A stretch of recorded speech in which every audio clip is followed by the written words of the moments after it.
Shalom shalom, Yesu ashimwe cyane. Twongeye kubaha ikaze mu izina rya Yesu. Imana ibaha umugisha muri kano kanya keza ko gusenga. Muhawe ikaze muri morning prayer.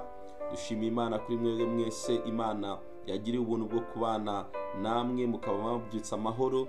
Tubaha ikaze muri kino gicaniro cyo gusenga mu gitondo. Yesu abaha umugisha mwinshi cyane.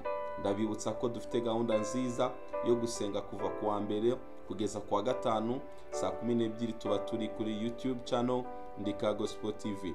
Imana rero ibakomeze kandi ibaha imbaraga zo kubana natwe mu bihe byo gusenga, dutangira umunsi tukawutangiza isengesho, tukereka gahunda zacu zose Imana kugira ngo ikomeze kubana natwe. Umwanditsi wa Zaburi yaravuze ngo ikoreze Uwiteka urugendo rwawe ngo nawe azarusohora amahoro. Iyo ufashe umunsi wawe ukawusengera, gahunda zawe zose ukazereka Imana ibasha kukugira neza kandi gahunda zawe zose zikagenda neza kuko Imana uba wayigize iya mbere. Rero mwebwe mwese mudukurikiye, Imana ibaha umugisha. Tubifurije igitondo cyiza, tubifurije umunsi mwiza, tubifurije icyumweru cyiza. Yesu akomeze kubana namwe. Iki cyumweru rero tuzaganira topic nziza tunayisengeremo. Ijambo ry'Imana tuzaganira muri iki cyumweru riravuga ngo hamwe no gufashwa n'Imana tuzagerayo. Imana ishimwe cyane. Dufite amasezerano y'Imana, dufite iby'Imana yatubwiye, dufite aho Imana ituganisha.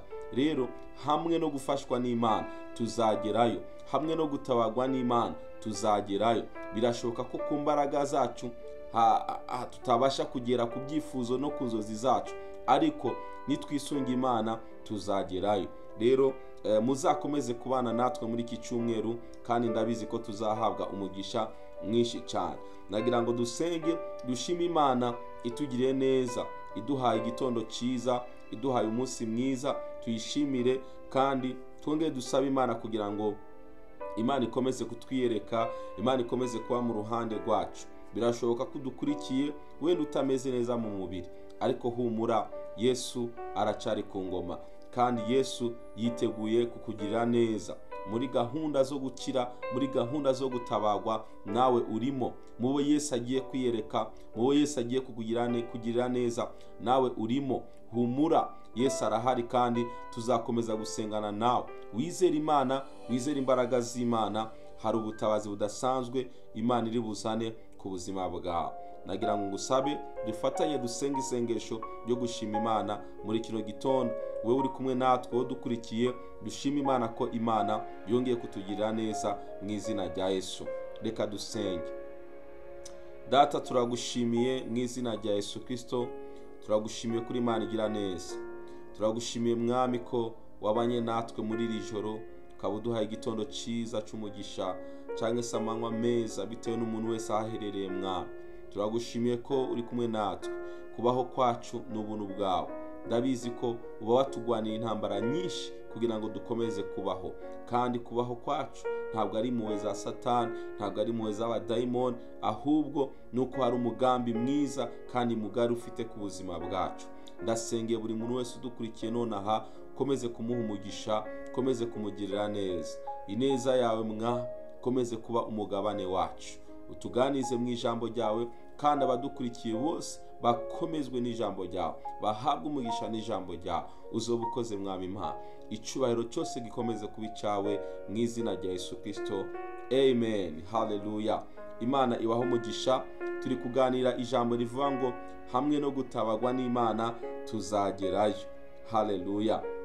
Reka dusome muri Zaburi igice c'124 ku murongo w'8. Zaburi 124 ku murongo w'8. Bibiliya iravuga ngo gutabagwa kwacu kubonerwa mu izina ry'Uwiteka waremye ijuru n'isi. Imana ishimwe cyane. Naje kukwibutsa muri kino gitondo ko gutabagwa kwawe kuzabonekera mu izina ry'Uwiteka Imana yaremye ijuru n'isi. Birashoboka ko uzinanye n'abantu bakomeye muri iyi si, birashoboka ko uturutse mu muryango ukomeye, ariko reka nkubwire kano kantu.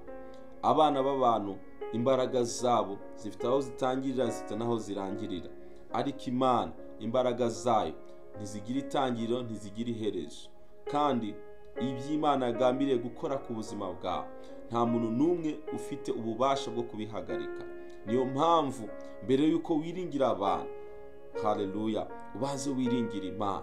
Umuririmbyi yararimbye aravuga ngo abiringiye abana b'abantu barabahemukiye, mbese n'ababahanze amaso babakojeje isoni, bakozwe n'isoni. Ariko uwizeye Imana, uwiringiye Imana ntabwo yigeze akogwa n'isoni. Kubera iki? Kubera Imana ifite imbaraga zose, Imana ifite ubutware bwose. Rero gutabagwa kwawe ntabwo kuzaturuka ku bantu, kuzaturuka ku Mana. N'abantu Imana izakoresha kugira ngo bagire icyo bagufasha ni uruhare Imana izaba yabigizemo. N'umuntu wese wagira ikintu akora ku buzima bwawe, nuko Imana izaba yamutije ubwo bushobozi, izaba yamuhaye izo mbaraga zo kubikora. Ariko source, isoko y'ubutabazi bwacu iri ku Uwiteka Imana yaremye isi n'ijuru. Nagira ngo ngutere indege muri kino gitondo, nagira ngo nkukomeze muri kino gitondo nkubwira ngo ubutabazi bwawe nta handi buzava uretse ku Uwiteka Imana yaremye isi n'ijuru. Hari ibyo wagerageje gukora mu buzima bwawe biranga, ntibyakunda. Humura, uyu munsi garura ibyiringiro byawe ku Mana, ubwira Imana ngo Mana, sobanukiwe neza ko gutabagwa kwanje nta handi kuzaturuka. Ni ukuri abana b'abantu turagerageza pe, turakoresha imbaraga zacu zose, dushyiramo eforo zose zishoboka, ariko hari ahantu tugera bikanga. Abantu bafite ubwenge, ni ukuri abantu barize, abantu bazi gukora imishinga, bazi gukora amaproje, bazi gutekereza ibintu binini cyane, ariko hari ahantu imbaraga zacu zigarukira. Uyu munsi reka tugarure ibyiringiro byacu, tubigarure ku Mana. Reka nsoreze kuri iyi nkuru yanditse mu gitabo cy'Itangiriro, nkwereke ko imigambi yose wakora itari mu Imana waba uri mu gihombo gikomeye. Bibiliya iratubwira inkuru y'Itangiriro igice cya 11, niyo wahera ku murongo wa mbere ukageza ku murongo w'8. Abantu ngo bagiye inama yo kubaka umudugudu ngo n'umunara munini cyane, ngo kugira ngo biyubakire izina gusa. Ni ukuvuga ngo proje bari bafite nta cyubahiro cy'Imana cyari kirimo. Ibyo bashaka gukora byose Imana n'ukuri ntabwo yari birimo, kandi baragerageje barubaka, kuko Bibiliya iratubwira ngo Imana yaramanutse kureba umudugudu ngo abana b'abantu bagiye kubaka. Irabyitegereza, irabireba, isanga aba bantu ni ukuri bagambiriye gukora ibintu, kandi koko bari kubigeraho. Ariko kubera ko ibintu bari gukora nta cyubahiro cy'Imana kirimo, nta gukomera kw'Imana kwari kurimo, bari bagiye kwiyubakira amazina yabo gusa. Imana irangije isenya ibintu byose bari bubatse mu kubavangira indimi kugira ngo ntibongere guhuza.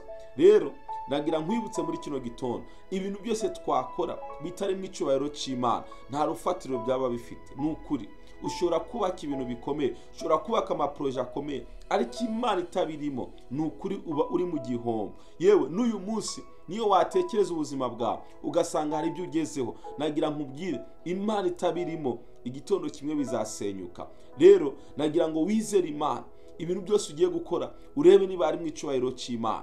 Haleluya. Kuko iyo hari mu icyubahiro cy'Imana, niyo Satani yabigwanya, Imana iraza ikagufasha, Imana yaza ikagukomeza. Rero ubutabazi bwawe nta handi bugomba guturuka uretse ku Uwiteka Imana yaremye isi n'ijuru. Hindukiza ibyumviro byawe, urebe amaso yawe hange Uwiteka, kugira ngo ibikugoye bigukomereye ubyereke Imana. Imana yaza kukugira neza. Ndagusengera mu izina rya Yesu ngo ubutabazi bw'Imana bukugereho, wowe urushe, wowe uremerewe, wowe wagerageje gukora ibintu bikanga, uhanga amaso Imana. Imana igiye gutabara ubuzima bwawe. Yesu abaho umugisha, kandi Yesu abagire neza. Reka dusenge. Data, mu izina rya Yesu twongeye kugushimira muri kino gitondo. Ijambo ryawe ni ukuri, kandi ijambo ryawe ni ubuzima. Gutabaga kwacu nta handi kuzaturuka uretse kuri wowe Mwami. Ni kenshi twiringiye imbaraga zacu, twiringiye ubwenge bwacu, twiringiye abakomeye tuzinanye, ariko nta kintu kidasanzwe bigeze batugezaho.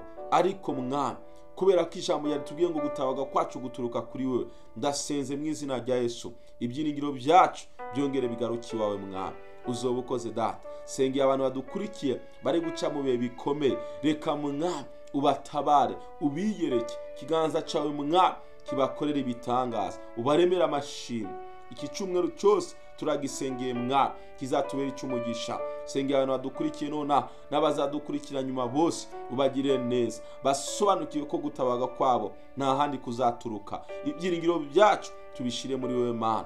Urakoze kuri Imana igira neza, icyubahiro gikomeze kuba icyawe mu izina rya Yesu Kristo, amen. Imana ibaho umugisha, Imana ibagire neza. Tuzakomeza tuganira kuri iri jambo kandi turisengeramo. Uzabane natwe, ndakubwiza ukuri, hari ubutabazi Imana igiye kuzana ku buzima bwawe. Yesu abaho umugisha, musangize abandi iri jambo, kandi niba ari irya mbere ubanye natwe ukande kuri subscribe kugira ngo uzakomeze kudukurikira. Yesu abaho umugisha. Shalom shalom.